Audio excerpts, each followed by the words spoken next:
Today we're going to work on the hip flexor lunge. This is the more complicated stretch for the hip flexor, much more effective than the one we did yesterday. But you know, the one we did yesterday has its place, definitely, for people who can't get into this position. For this one, we're going to go into a lunge. You're going to take your right leg behind. That's the one I'm stretching today. And I'm going to lunge up with my left leg. I want my toe to be pretty far in front of my knee when I start, so that when I lunge, I don't go over my toes. My back leg is going to need to activate. Remember, the hip flexor's function is to pull us into a fetal position, which is basically this position. So I'm going to have to recreate that by pulling this knee up towards my chin. When I do that, there's a little pop that happens, kind of like you feel that shift, and you can see my knee move forward. If you don't get that, it's a little tricky to grab the front of the hip flexor. People can usually feel it as soon as they feel that pop, that engagement. A way that I like to describe it sometimes to people is that if they were kicking straight through, what that would feel like, and sometimes that helps. It's not so much that the leg is kicking down into the floor in the back, as much as it is that the thigh is pulling forward. And that action is going to pull me. You can see it would ideally pull me into a fetal position.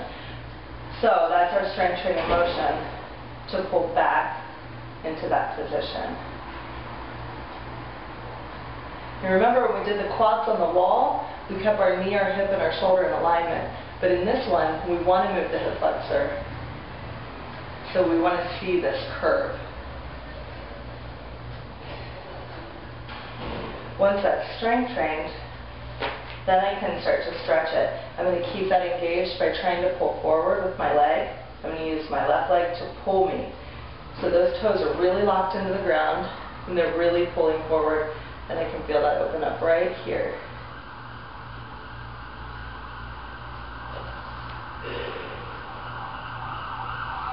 I like to instruct people sometimes for balance to use their arms, kind of chariot to fire. And the other thing that can help is to keep the sacrum down, pointing down. So to tuck the tailbone. That makes the stretch a little more intense. So by just pushing straight down on the sacrum, I'm pushing right here to lower that down. That'll keep my origin stable as I go into the stretch. Some variations on this one is to open up to the side that's being stretched. That puts us into an internal rotation in the thigh, in the hip socket. Another variation is to bring the arms up, and this changes that concave motion to a convex motion in our body. So you get a little more open. You're going to see here I'm like a C, and here I'm like a opposite C.